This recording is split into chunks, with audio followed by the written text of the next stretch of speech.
观众朋友，大家好，欢迎收看天津卫视大型情感节目《爱情保卫战》。登录微信搜索"爱情保卫战"官微视频号，在每天晚上的8点到10点呢，我们的导师会来到直播间解答您的情感困惑，还有机会连麦互动。有请我们的嘉宾，有请，欢迎大家。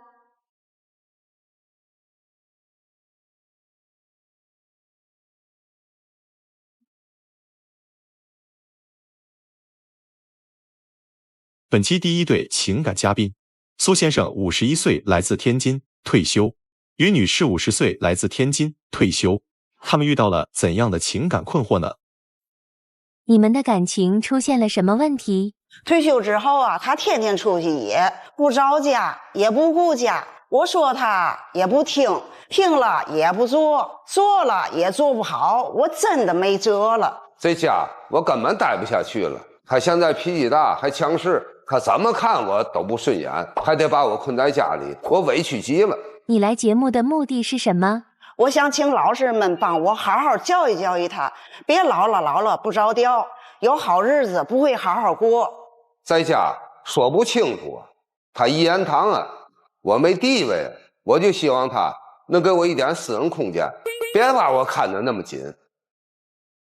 哎呦，这大姐，我们可谈不上教育啊。可是我这老公确实，我也是没有辙了，我才来这儿找老师给帮我的。这发生啥事儿了？你说他老出去野是吧？对，他总出去野，他都不顾家。哎呀，有事儿找他的时候啊，根本就找不着人呢。哎呦天哪，他去哪儿了？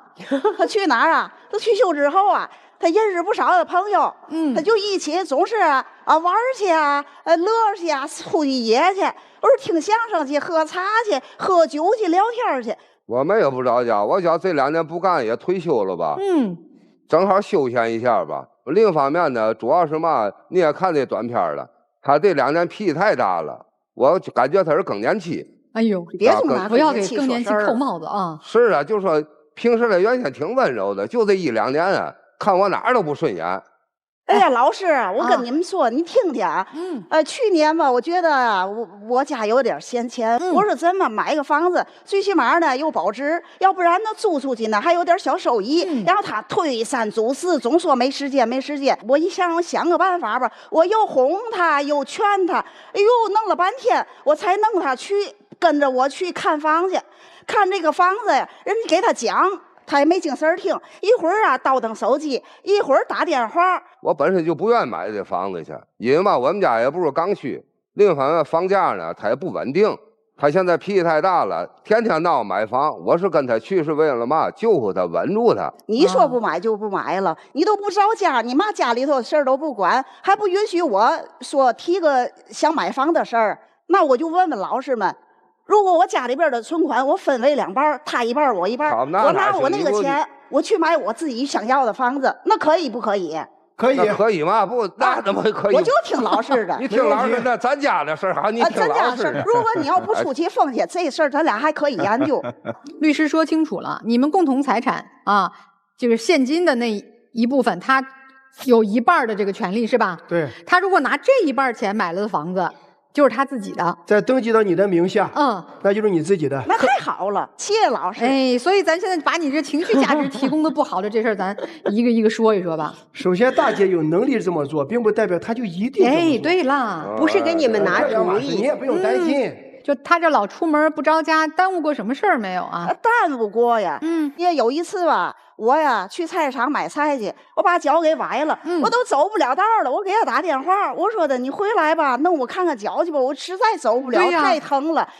他给我回复的是嘛的？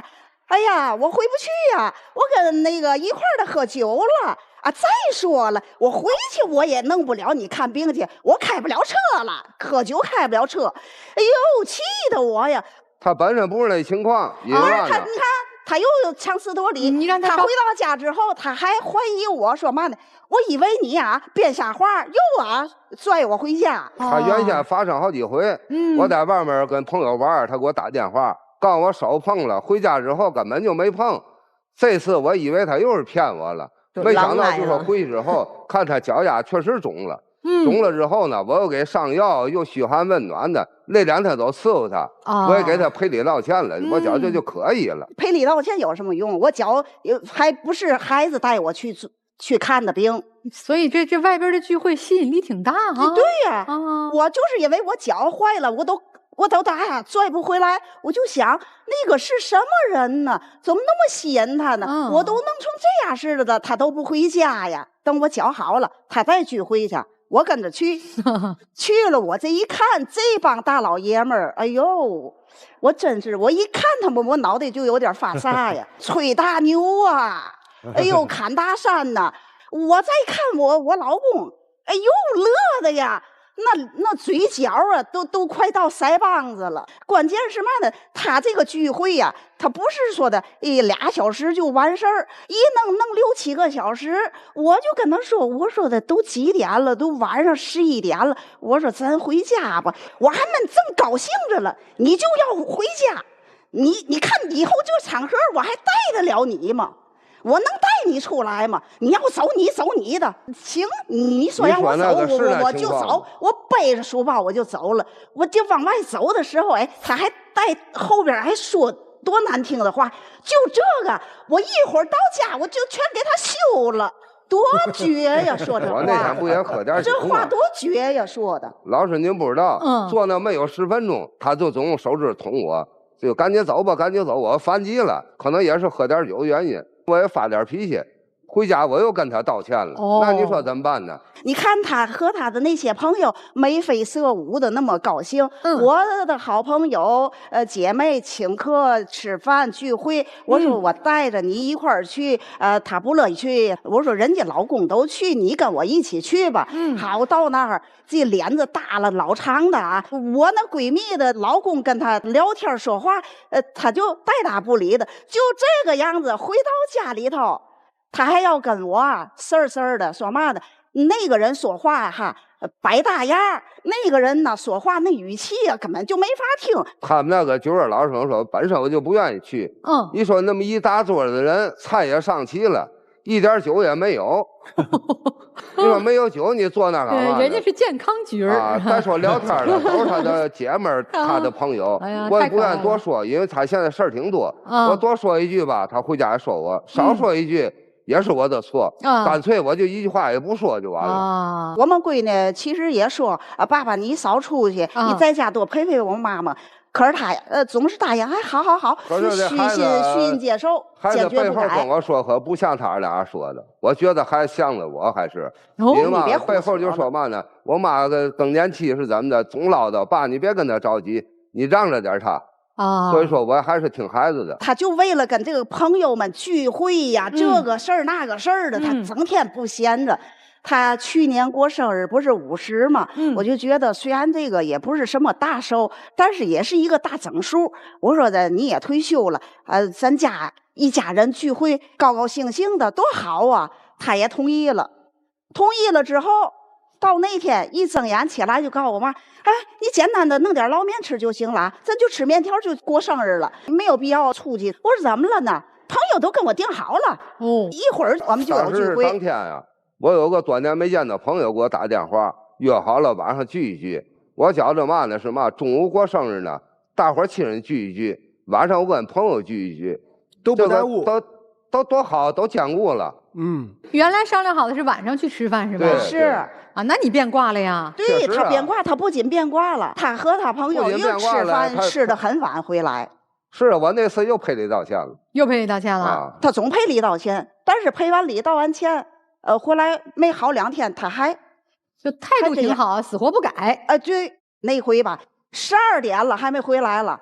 我一想，我把门反锁上，你就别来了，你就跟你朋友们乐吧。快早晨了，起来了，我把门一开开，就进门唧唧歪歪，又大男子主义呀，又不讲理，知道吗？不是，他这一晚上没回来，去哪儿了？他就在楼道里坐。我就说那么大人了，他给我锁外面，活该就得治他，知道吗？就说喝点酒晚一点了，你不能给我锁外面。我在外面蹲了一宿啊，我这个心里委屈劲儿就无法用语言能形容了。你没有去砸门？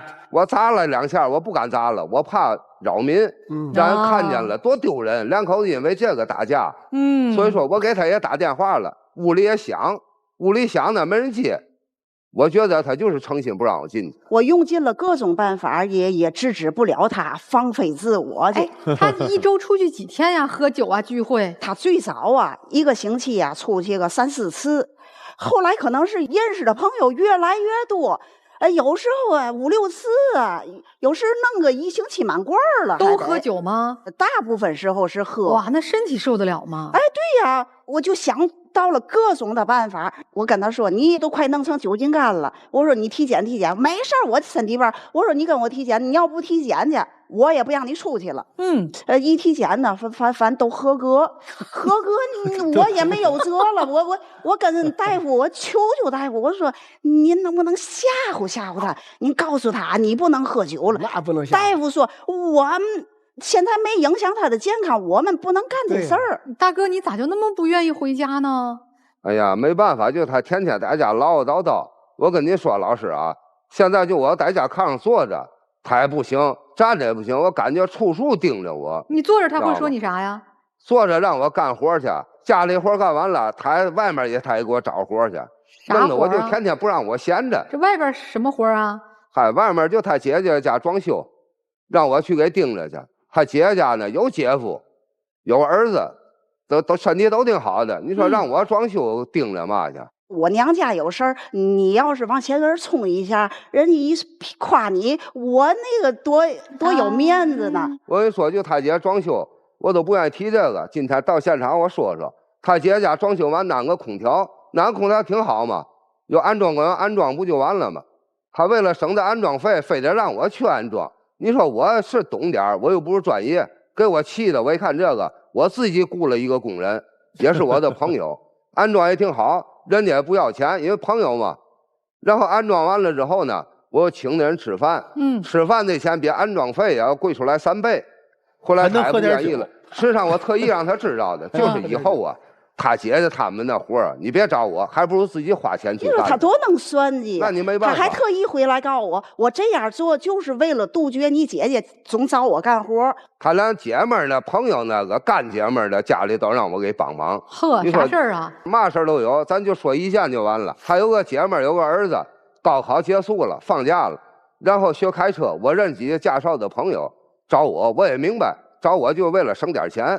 可有样，你为省钱我也给报名了，但是他学开车的，你不能让我天天教他，因为嘛，我又没有教练的本子，这个活你都懒。其实我呀，就是做的这所有的事儿，他都是歪曲了我其实就是想让他呀转移一下这个目标，能回归家庭点儿，就是这个意思。那你规划一下，你让他回归家庭以后，你们都干些啥？每天？比如说，他可以我们俩旅游呀，就到处逛逛啊。因为他从家老唠叨。你一说就是说你爱人唠唠叨叨，你回家烦，这个我也听明白了。可能确实大姐也爱埋怨一下。我不是，你听我说完。这个确实也该埋怨啊。但是那你不能因为妻子唠叨你就不回去，他不需要陪吗？那我以后改正呗，再次向他道歉呗。改正。哎呀，大家道了无数次了。承诺完之后就是不改。具体说一些具体的安排，怎么能让你太太不觉得孤单，有人陪？1、3、5啊，我整天来家；2、4、6呢，我可以出去，这样可以吧？单双号。是有点这样。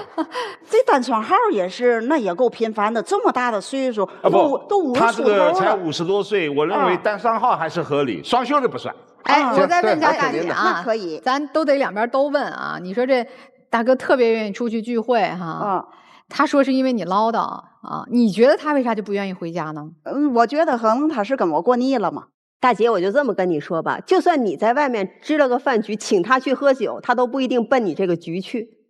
确实就是他就不愿意跟你一块儿。所以为啥呢？面对你要聊到的，因为他聊的那些个天文地理的，我也不爱听。因为你聊的话题和他现在对不上。对，你不光是话题，你还得思考一下，这为啥？对呀，你怎么就不能承认？他就不能救护我一下吗？我还说哪个明星怎么样，这个主持人漂亮，那个你也可以跟我聊这个嘛。咱还得找到根儿上的问题，他咋就不愿意回家了呢？那老是是我也有问题呗。我没说，您自己说的。您要这一提醒我，我就想想，以前我还真没想过，比如说是我哪儿是不是太强硬了？要是跟他再有点耐心，是不是他就能回来？我还真没想过。还有，你丈夫提到了你几次说你前后有变化，以前挺温柔哈，现在是不是更年期了？你考虑过这个问题吗？因为更年期确实会带来情绪啊各方面的变化。可是我总觉得，如果你要是不上外边疯野去，你不那么躁。你在家好好陪着我，我有这种那个温暖，丈夫总在我的身边，我们出去买菜去也一起去，我们去哪儿也一起去，那我会心里头很好，我可能脾气就不会这么暴躁。说给你听的啊，大哥，听到了吧？你老说他更年期，但你不去正视他现在更年期的这个特殊情绪状况，那就是你的照顾不周，关爱不到。那女士，如果你要认识到自己更年期有问题，你应该除了跟老公求关怀，你自己得想办法去调节。是，先问问小情侣这爸妈的年纪是吧？有啥想跟叔叔阿姨说的呀？我就觉得吧，就是这个阿姨也挺委屈的。要是我爸爸天天要是老不照顾我妈，其实我得替我妈就是伤心。Girls help girls 嘛，就是我还是觉得更支持这个阿姨这方面。然后呢，就是叔叔多腾出时间来陪陪阿姨，阿姨高兴了也就跟你没有这么大脾气了。我就觉得，你看小姑娘都会说呀，小伙子。我觉得吧，叔叔这忙碌半辈子了，好不容易退休了，出去玩玩也是应该的。但是呢，我觉得您应该更照顾一下阿姨的感受，因为阿姨呢也是陪了您这么多年了，您应该减少您那个出去的时间，多陪陪阿姨。咱们听听老师们的建议啊。终于熬到退休了，反而日子过不下去了。刚才妻子说，她嫌你唠叨。但是夫妻之间最长情的告白，那就是我陪你唠叨到老。结果丈夫不着家了，当然我也看到了丈夫的努力，也把你带出去，你合不了群。另外他让你少喝酒，有道理。现在这个年龄，喝酒一定得做减法了。他担心的是你的健康呢，但是做妻子的，确实你也要明白，刚刚退休，确实要度过一个非常艰难的过渡期。退休是婚姻的第二段磨合期，两个人回到家里了，大眼瞪小眼，怎么相处，怎么陪伴，这确实是需要磨合，磨合出一套适合你们的方式方法。做丈夫的，我们要理解妻子的唠叨，但妻子也要理解体谅丈夫的做法。男人的社会属性更加大一点，他并不是心野了，你千万不要搞得让他心冷了，他更不愿意回这个家了，破罐破摔了。所以相互体谅，相互理解，还有一点相互妥协。你们俩的感情啊，基础很牢。另外呢，你们俩之间呢，我听了一下，没有什么原则性问题，不是不爱了，而是没有找到退休之后转型期的相处模式，就是不知道该怎么和对方彼此去相处。为什么会出现这种情况？你们退休之后啊，有2件事你肯定是不做了，而是我们人生中最重要的2件事。第一个，工作不做了，对吧？第二个，孩子也不需要你们去操心了。所以说这个时候你突然放松了，一放松你反而无所适从了。怎么做呢？大姐，我先说你这边，您呢唠叨太多，操心太多，管得太多了。大哥这边是什么呢？陪伴有点少了，付出有点少了，理解有点少了。所以我觉得呢，你们呢就是中和一下。你最终你在外面，你朋友再多，你应酬再多，你喝酒再多，你最终是回到家里面的。你回到家里才能感受到真正的温暖温情。对，我特别赞成，就是刚才你们的规划，不管是旅游还是一起去购物，我特别赞成。但是什么呢？贵在坚持和落实。你别现在说了天花乱坠，节目一录完落实不了，坚持不下去。大姐对不对啊？我觉得你们这样，你们要互相监督，对，互相监督。回家写一个小计划，落实到小本上。好，今天回家我就写这计划。对，你落实到纸上，然后再落实到行动上，没问题。你们俩之间没有什么原则性问题。谢谢任律。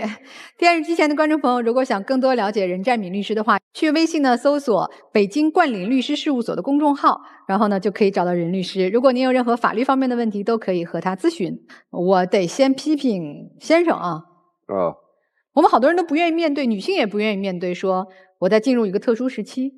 那好多丈夫也很蒙昧哈，他还没有受过这方面知识和我们社会上一些知识的培训，他也不知道，光听说什么更年期就哎呦我就躲吧，都是错误认知。所以你在这个特殊时间段，您做的特别不好，你缺位，这也是一种不负责任。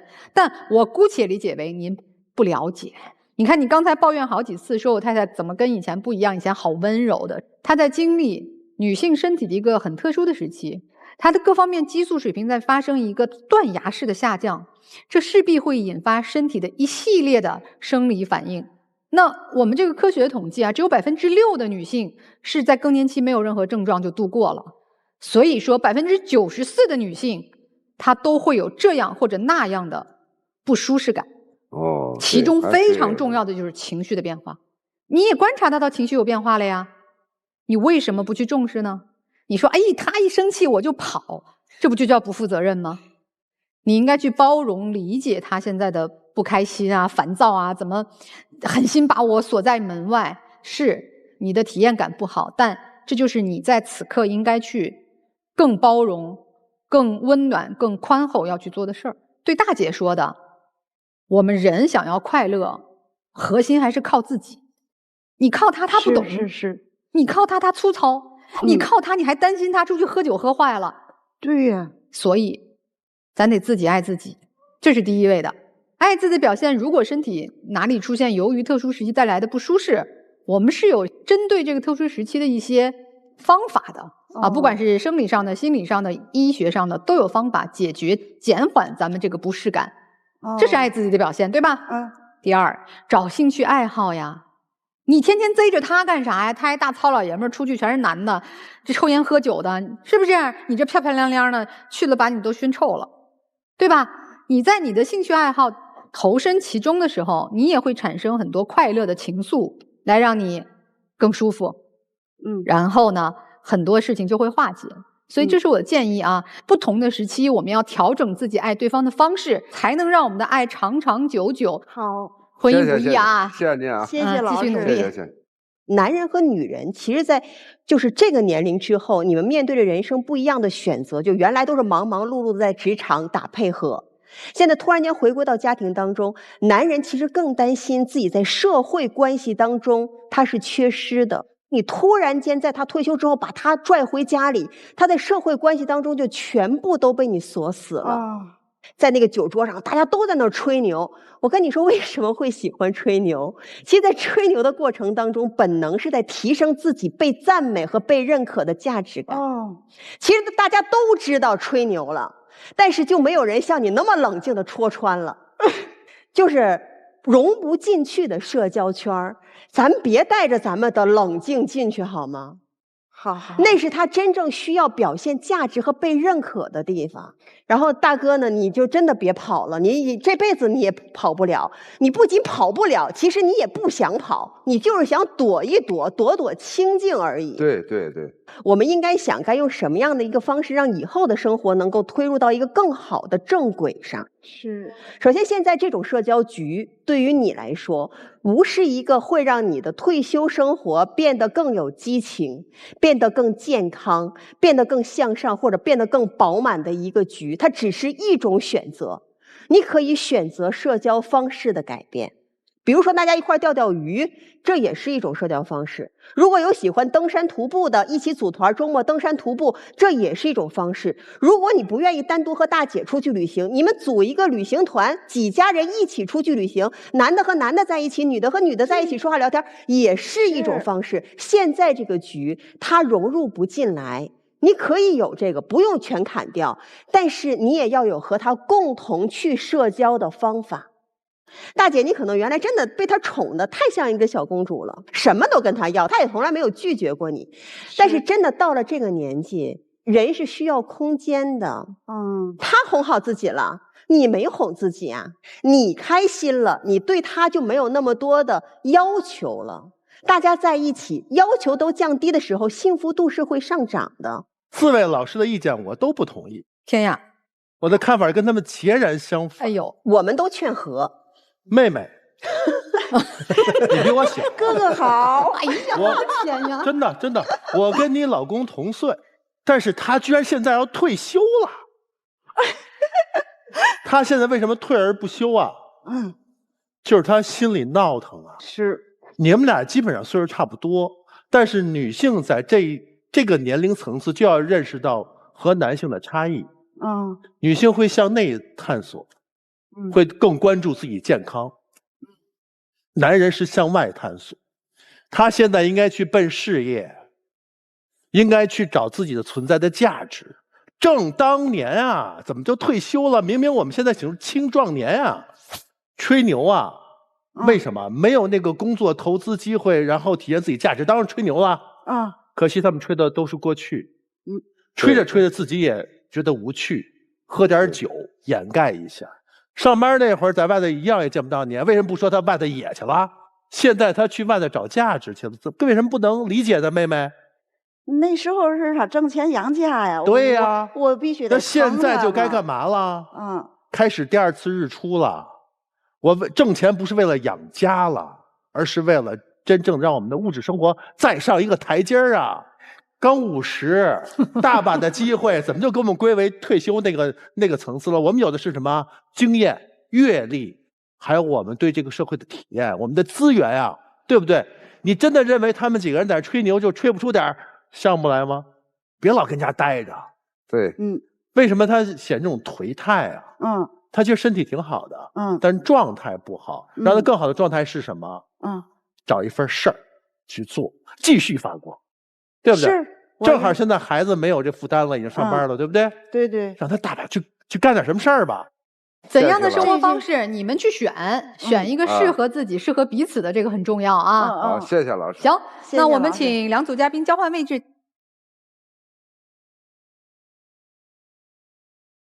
本期第2对情感嘉宾，小武23岁，来自河南，地铁服务员；小王23岁，来自天津，自由职业。他们遇到了怎样的感情问题呢？你们当初谁追的谁？我追的他当时挺抢手的，我有3个情敌，确立关系以后，他还跟别的女生不清不楚的，我们的感情一上来就是个天崩开局。你们这次来想解决什么问题？他总想把我捏咕成一个妻管严，把我追到手以后，他最爱干的事就是发号施令。他表面人畜无害的，但背地里是挺不让人省心的男朋友，所以我想管住他的钱，也想让他满足我的要求，这样我俩才能早点结婚。对方有什么缺点？他总跟我对着干，还说因为我是一只母老虎，每次吵架都能给我气哭，还说我俩的矛盾都是因为我作。他爱攀比，特别作，而且他有时候说话特别难听，说我不是男人，没有我们家狗重要。情感问题无人倾诉，渴望专业的解答与指引，即刻打开微信，扫描屏幕2维码，添加爱宝小助理的微信号。每天晚8点，微信视频号官方直播间，资深情感导师暖心陪伴。前100名添加的朋友还可以免费领取情感沟通课。让我们助您解锁生活幸福秘籍。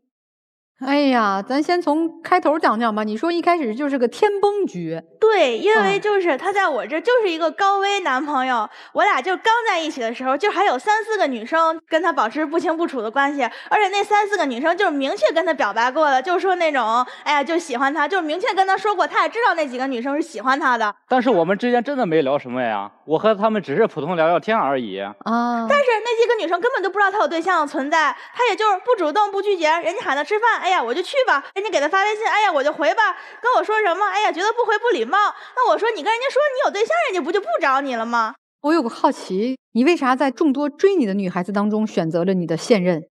因为他追我的时候挺有小心思的，他每次跟我出来约会啊，他都会把约会的事情都安排好，而且每次呢都会给我带一个小礼物。哎呦，我就觉得他对我挺好的，所以说我就选择了他。哦，她是这几个女孩当中对你最好的是吧？对。那追到手之后，每次约会还有小礼物吗？这就没有了。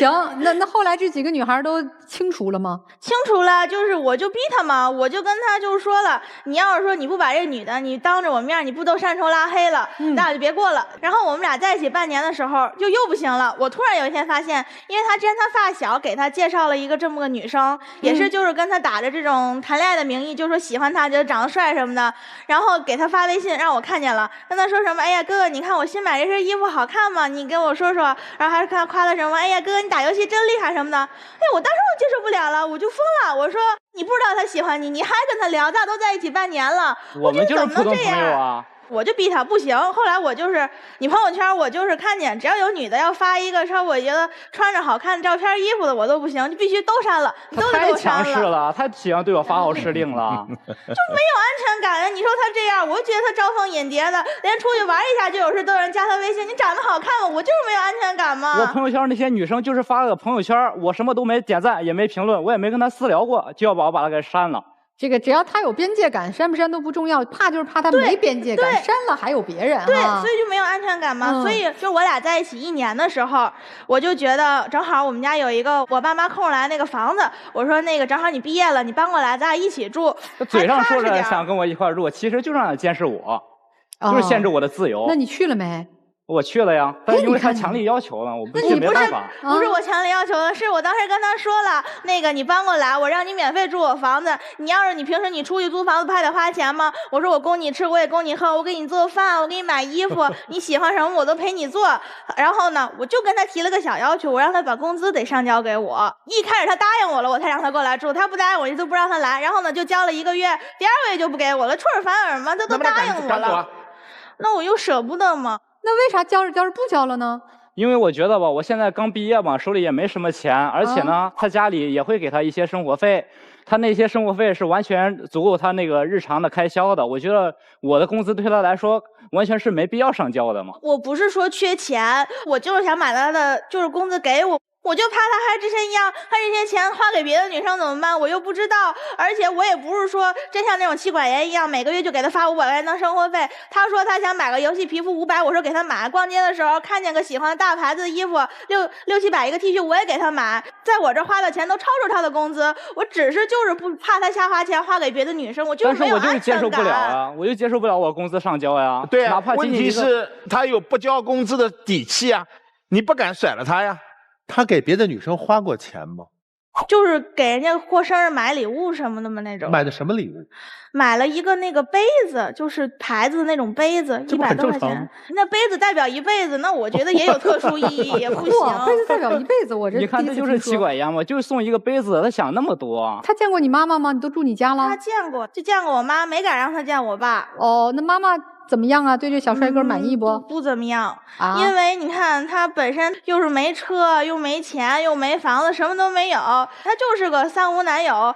说白了吧，除了长得帅，就是之外，别的说白了，要是说谈婚论嫁这事儿，他就是拿不出手，我根本就没法跟我家里交代。你刚才不都说你们其实有谈婚论嫁的想法了吗？是我跟他提的，我想跟他结婚，我怕他跑了呀，天天追他人这么多，他桃花运这么好，那万一有长得漂亮给他勾引走了，我就特别担心嘛。然后呢，我就跟他说，结婚的话不就涉及到资金的问题，我就说什么彩礼呀、度蜜月呀、办婚礼呀、3金5金，我说都无所谓。但是我就跟他说，我为了过我爸妈这一关，我就让他拿150万，因为我们家这房子。老师们，您看。太过分了，哪有人一张口就要150万的呀？你以为他是开印钞厂的？不是，姑娘，你前面铺垫的这么好，突然来一个是这样的，是我们家这房子，我们俩不现在住吗？然后是买的时候是300多万，是我爸妈买的，爸妈还的贷款。然后我说他给我这150万，就是说是这个钱给我爸妈，这房子也加他名字，我觉得这样他也不算吃亏。如果这150万你在地铁公司要工作多少年才有啊？我可能工作一辈子都掏不出来这笔钱。哦，那么就等到一辈子以后结婚嘛。很简单的问题嘛，我拿不出来嘛。我确实，我一想，也确实这钱有点太多了。他刚毕业嘛，然后我就跟他说好，我说要不你就先拿50万，因为我想，如果是他跟他爸妈商量，他在老家哪怕娶妻生子，拿出一个50万的首付给儿子买套房子，我觉得也不过分吧。我说那剩下100万，你打个欠条，你哪怕20年、30年、40年、50年，欠条不还是要还的吗？你也无所谓嘛。你跟你父母商量了你们结婚的事儿了吗，小伙子？我跟我父母也提过，但是因为我老家是河南的吧，我来天津这边跟他过，我父母已经很不同意了，就说既然你要到天津结婚吧，那女方家里肯定是要多出点的嘛，因为我都过去了，我不能陪伴我父母了嘛。那有什么涉及到说我到天津结婚就得你多出点啊？这什么逻辑？因为我当初选工作的时候，为了他就留在了天津。那我就跟他说了，我说那行，那你到插门，你当上门女婿，以后我们俩生孩子，你跟我姓，我说什么都听我的。他又不愿意，他说我才不当插门，不当插门女婿，他说没面子。人家没想到插门，这150万是你的意思还是你我的意思？我想的嘛，我就为了给我爸个交代嘛。对呀，他这拿诚心跟我结婚，张回就问我要150万呢。你说他没诚心，你有诚心吗？我有诚心。你说说你的诚心，我听听。我诚心就是我毕业的时候没有选择回去，我直接留在这边工作了。当然，人家有房让你免费住，这么好的条件你还不留啊？你去哪儿工作，老板给你提供房子？因为我回去工作可能就是工作待遇就更好一点。所以这个你觉得为他留在天津是你的诚意之一？对啊，那你们相处过程中你有什么诚意呢？我的那些什么工资流向啊。什么我的微信啊，都是随便他看的。我觉得嘛，我其实是有点任性，有点攀比心。刚才他不也说了吗？这个我也承认。我觉得女生作一点嘛，男生也喜欢嘛。他也喜欢我跟他撒娇，跟他作呀。然后我就刷朋友圈嘛，我那个闺蜜就是她发了一个她男朋友送给她的一个金戒指，我就特别喜欢，我就跟她说：“宝宝，你也给我买一个。”跟我说什么？哎呀，你看看跟08年、07年比，这金价涨了多少啊？你非得在金价这么高的时候买？对呀，现在金价就是太贵了呀！而且一个金子那么贵，他要一个那个金戒指吧，要7、8千块钱。我现在工资每个月才拿3、4千，他现在就要我拿出7000多去给他买一个金戒指，他是不是太超出我的这个资金的范围了呢？我也不是说拜金，我也不是说非得要什么，就是这多贵多贵。我就是说我跟你在一起这么长时间了，我也没找你要我什么特别贵重的礼物，咱俩又都谈婚论嫁了，我就说你给我个情绪价值，你为我上头一把，冲动一把，人家不都说了吗？男人的钱在哪里，爱就在哪里。买了没呀？买了呀，我就跟他说了，那个给你1个月期限，你要是不给我买，我就给你行了卷打包放门口，你自己看着办。然后赶他走了呀？对，我就要赶他走了，他就给我买了。对呀，他就是这样发号施令，就要赶我走。那你就走呗，都赶你了。但是我还是爱他的，我不想跟他分开，所以就买了金戒指了。对呀，被逼的没办法了。怎么攒下来这么多钱呀？我借的，没办法了。是买归买了，回家跟我说了，宝宝，你能不能给我一个承诺？咱俩如果就是以后分手了，你得把我给你买的所有东西全都得还给我。本人保证，如果分手，将归还恋爱期间送给我的礼品一并归还，即日生效，不会反悔。任律师，这事儿我就想问问您，那他要是他说从网上搜的这种特别正规的这种，说我要跟他签了，我以后就得还给他，要是在法律上像这种起效益吗？有效的。如果你不跟他说这个，你以对你女朋友的了解啊，你俩真分手了，他会还你吗？肯定不会还我，他肯定是为了气我，把那些都自己花掉呀。但是您可不能这么说，我可给他买的礼物绝对不会比他便宜。我们俩在一起之间，我花的钱绝对比他花的多。他喜欢不是打游戏吗？我给他买一个鼠标就2、3千，买一个键盘1、2千，都是那种电竞选手同款的大牌子的。我对他花钱特别大方，特别舍得。你哪来的钱？我家里给的，也有就是我自己兼职赚来的钱，都有。哎，你是因为钱比他多一点，加上你提供了房子，会对他有那种什么发号施令什么的吗？我觉得没有吧。他还说没有，他平常生活中老让我干这个，让我干那个，让我必须马上去干，不然马上让我滚出去。就是开玩笑的，也不是真让他滚出去吗？那也挺伤人的呀。就生气的时候，有时候可能就说：“哎，你滚，你滚！”也不是说真的嘛。但是他在小片中说，他觉得还不如你们家的狗。那不是这样，是他那什么，只是说我让他去遛狗。平时我在家做饭嘛，我觉得我做的家务也挺多的，我就觉得遛狗就是他的责任。我刚上完班就让我去遛狗，你说我上白班吧，我还能接受，但是上夜班呢，我从晚上7点上到早上9点，上了14个小时，非常累的回到家，迎接我的不是嘘寒问暖，是让我立刻马上下楼去遛狗去。其实我觉得很多时候他才是就是命令我给我发号施令的那个人啊？为什么呢？因为我就是说我就是喜欢这种辣妹的风格。你看我穿衣服什么的，我特别有自己的心思。我有的时候那夏天热嘛，我觉得就喜欢穿个吊带，穿个短裙，我觉得这也没什么。就这也不让我穿，那也不让我穿。老师们，您是没见过呀？那他那衣服啊，比童装还小呢。每次他穿出去吧，路上那些男的老盯着他看，这我作为一个男朋友，我心里肯定不舒服呀。那每次因为这衣服跟我吵架，就吵得特别凶，能给我吵到气哭，跟我说什么我穿成这样就是为了出去勾引别人。有一句话叫忠言逆耳，我觉得我说话越过分，他越能听进去。听进去了吗？这逻辑还穿吗？那穿不行啊，天天跟我没完没了啊。但是我就喜欢，我想有时候还挺横的哈。对呀，那他说我勾引别人，那是也很难听了。你说这，哎，他是那种就是生活中啊，或者工作呀，是那种比较有情绪的。没有，我觉得就是这个，我觉得他就一点也不够爷们儿。就像我俩之前出去旅游，他就是比较偏的那种地方，在村子里，他就不太好打车，就等于是路边找的那种司机。等到地方了，他就不让我们走了，就说必须再多给他100，不给这100，我今天就死活我就不让你们走了。然后我就跟他吵嘛，那司机就急了，就一下就薅着我男朋友衣领，就这样薅着，就脸都贴得特别近那种。你今天给也得给，不给也得给，就说的比这难听多了。然后我就一把我就冲上前去，我说你不许碰我男朋友，钱的事咱再说。后来就是最后报警才能解决了。当时正常你说男的也得有点脾气吧，也该生气生气。我觉得没必要呀。不生气，就站台上特别木讷。你男朋友的处理方式未必是错的，可能对的呀，我也认为是对的呀。可能在当时是最好的选择。而且他当初追我的时候还喜欢我温柔呢，现在我温柔成一种错了。我就想让他像那种小说里的霸总，想让他保护我。像我们之前我不是陪他去网吧打游戏嘛，然后这个网吧是禁烟区的，我旁边那个大哥坐下来，咔就点了根烟，然后呢我就跟那网管又吵起来了。我说你凭什么不管？就是那种，我说我性子就确实急，我就跟那网管吵起来了。他坐旁边，他就坐我旁边，喝可乐这样看着我，这样喝可乐看着我。我觉得吧，他太敏感了，太强势了。我觉得在这段感情里，我都向他走了99步、100步，甚至101步了。我也希望他能向我走一步，而不是天天说我是母老虎，天天反抗我。我觉得我也受不了。那你希望他怎么走一步呢？我就希望他首先他这个男女关系这方面能处理得更好，然后能有事的时候能站出来保护我。然后结婚这方面，他再跟父母好好沟通钱的事儿。男生你有什么诉求吗？感觉我女朋友太敏感、太强势了。我觉得她应该在这个家里稍微给我一点地位，至少比我家狗地位好一点吧。就多关心关心你，尊重一下你哈。哎，对，而且吧，她在男女关系上太敏感了，她得给我一点私人空间吧。事儿都听明白了，但这小情侣反正也没分手的意思哈，但反正过得也不痛快是吧？对呀。那该怎么办呀？先听听叔叔阿姨。这女孩可能是真心的爱你，但是太任性了。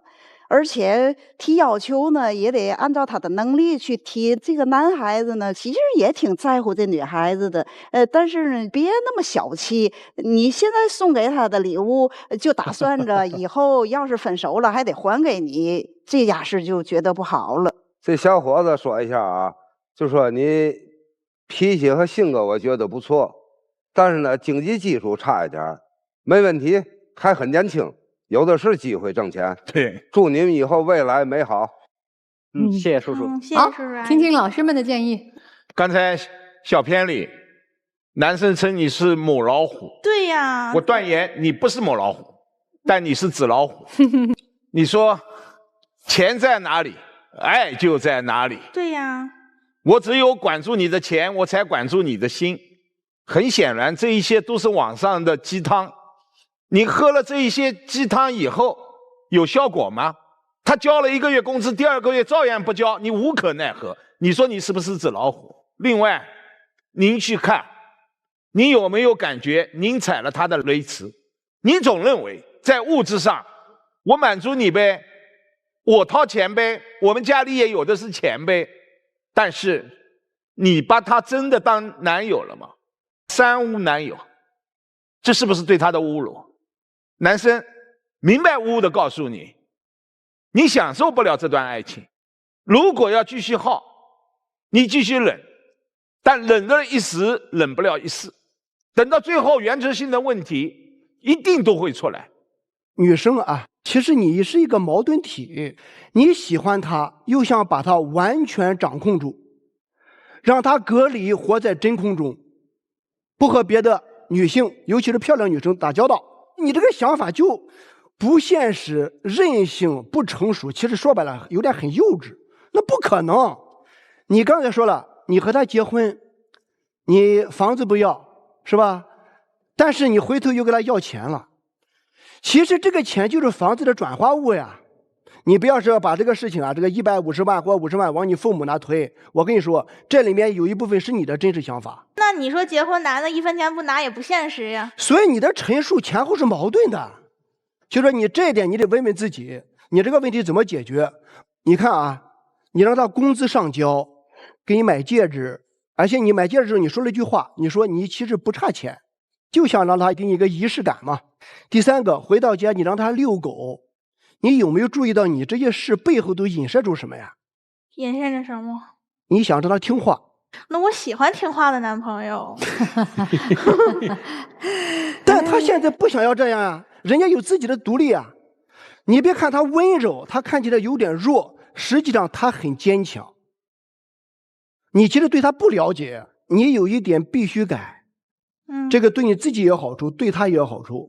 你看你和司机吵架，回头再和你男朋友吵架，但是你发现没有，你始终没有反思自己错在哪里。你们俩都那个很冲动，都不理性的话，可能会陷入更大的麻烦，甚至你们的身体和健康会受到伤害。这是我跟你说的。我跟男生说的什么呢？你得冷静考虑一下女生的条件。第一，你能不能达到？第二个，你在短时间之内你能不能实现？我觉得你们俩之前现在目前从个人来讲，从家庭来讲有点不平衡，所以我觉得你们将来还有一段很长的磨合期，磨合好了之后你们再谈婚论嫁。谢谢任律师。电视机前的观众朋友，如果想更多的了解任占敏律师呢，我们去微信呢搜索北京冠岭律师事务所的公众号，那就可以和任律师取得联系。如果您有任何的法律问题，都可以向他咨询。我觉得两个如此空洞的年轻人，为了各自的需求，就这么走在了一起，是不会长久的。先说女生啊，刁蛮任性，你妈同意你把一个大小伙子招进家来住吗？没让他知道。你就不敢让他们知道。刁蛮任性没边儿了。你为什么喜欢他你知道吗？是他长得不错，性格也温和，这些都是他的保护色，你知道吗？如果有一天他遇到一个比你条件还好，也愿意对他好的人，他头也不回的走了。我觉得他还是爱我的。你试试嘛。你现在对他也不好啊，他现在都要揭竿而起了，发号施令，吆五喝六。那他也舍不得和我分手，那他舍不得爱我。他舍不得啥呢？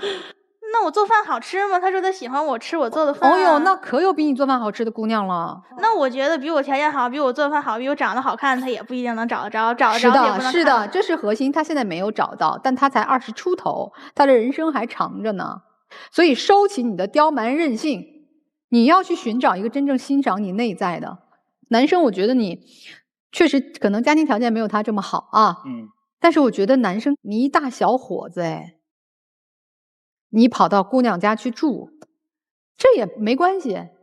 你要是有点骨气，你交姑娘生活费，你一点这些心都没有，你别怪他看不上你，你有啥能让他看得上的看得起的呀？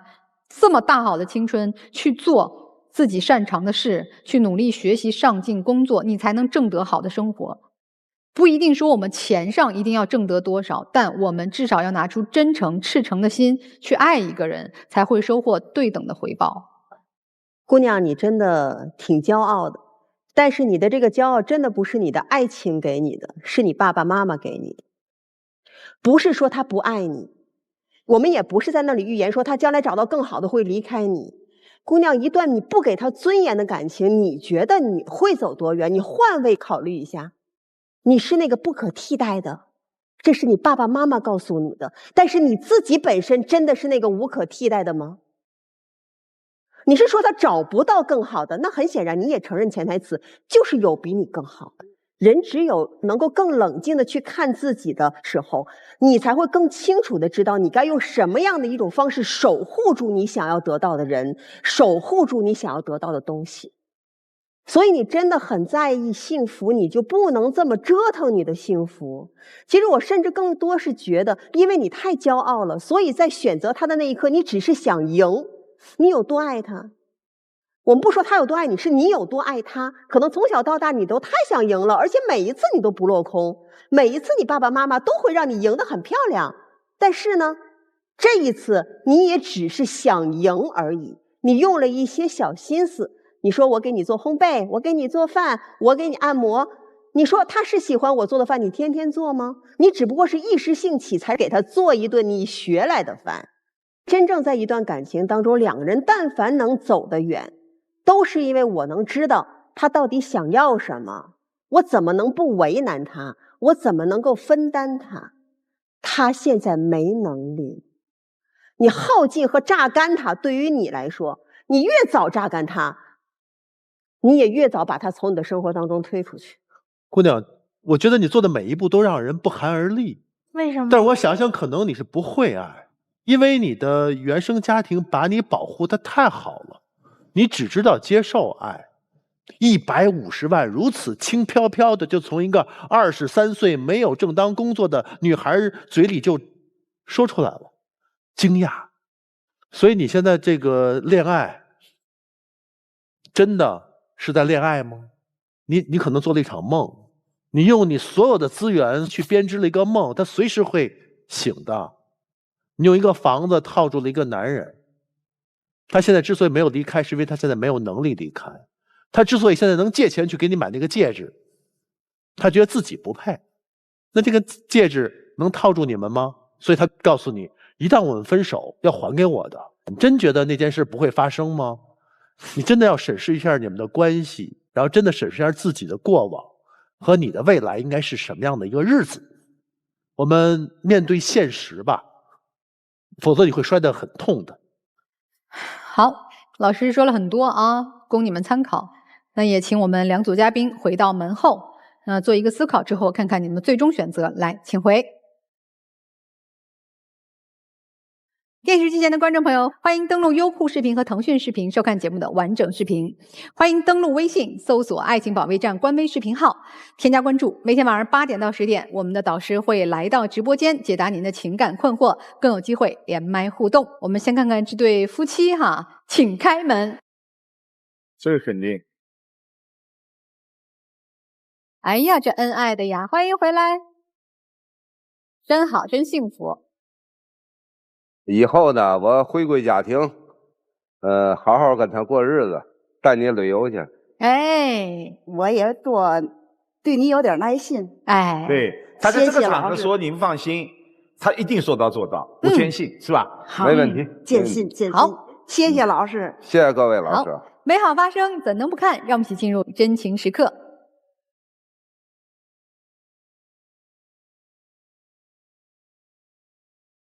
所以你看，到了50岁，有点婚姻当中的小风波，哎，反而让生活有节奏了。下一步感觉会更恩爱了，好事儿，好事儿！祝你们幸福啊！好，再见，谢谢老师。电视机前的观众朋友，如果您也有情感困惑的话，想来到我们节目啊，您可以在我们的微信搜索“爱情保卫战”官微的视频号和公众号添加关注，也可以来到抖音呢查找我们“爱情保卫战”的官方账号。那我们是不收取任何报名费用的，小心上当受骗。那咱们来看看这对情侣他们会怎么选择啊？来，请开门。情感问题无人倾诉，渴望专业的解答与指引，即刻打开微信，扫描屏幕2维码，添加爱宝小助理的微信号。每天晚8点，微信视频号官方直播间，资深情感导师暖心陪伴。前100名添加的朋友还可以免费领取情感沟通课。让我们祝您解锁生活幸福秘籍。我认为这个男生不应该出来了，真的不应该出来了。哎呀，保不齐能出来。啊，这说暂时是分不开的，还有需求呢啊！来吧，欢迎你们回来。能出来。哎呀，好啦，年轻人的爱情嘛，也没那么沉重，是吧？老师们刚才说的我也挺对的，可能打小就这样，就对别人颐指气使有点惯了。我就想，不行，我们俩就先租个房子出去租个那种青年公寓，就是他公积金也能补贴，我们俩自己努力。我要也不这么靠家里，我也自己努力。也许没我爸妈帮忙，可能我还不一定有他这么厉害。哎，你试试什么时候能挣到150万？对，我可能就是，哎呦。就是家里条件好，哎，说这种就说惯了，觉得好像钱不当钱，但是有的时候可能对于他的家庭出身，我确实也是没太照顾他。你还真是挺聪明，体会一下他的感受，可能你俩相处就更好了。男孩有什么要说的吗？我觉得吧，刚刚听了老师的话，我也挺有感触的。我觉得我现在还挺年轻的，我应该去拼搏一下，去努力一下，然后我可以自己赚到足够我们两个人生活的钱，足够我们两个人支撑我们未来的钱。我想要我自己去拼搏，去努力，去赚到这笔钱。还有很重要的是要彼此付出真情，支撑彼此的情感。美好发生，怎能不看？让我们一起进入真情时刻。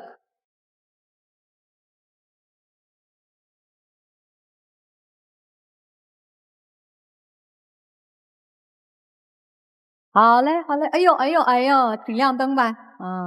还是有爱的啊，好好珍惜啊，拥抱你们的青春和爱情啊！再会吧，拜拜，各位老师。接下来我们一起进入婚恋新说法。我和前男友分手后，他经常用 AI 换脸，做一些我们俩人的合照发给别人，已经骚扰到我的生活，我能告他吗？根据民法典第1019条第1款规定，任何组织或者个人不得以丑化、污损或者采用信息技术手段侵犯他人的肖像权，未经肖像权人同意，不得制作、使用、公开肖像权人的肖像。因此，您的前男友未经你同意，将你的面部特征通过 AI 技术手段合成照片并传播给他人，显然已经构成了对你肖像权的直接侵害。感谢老师们的分享和观众朋友的收看，我们下次节目再会。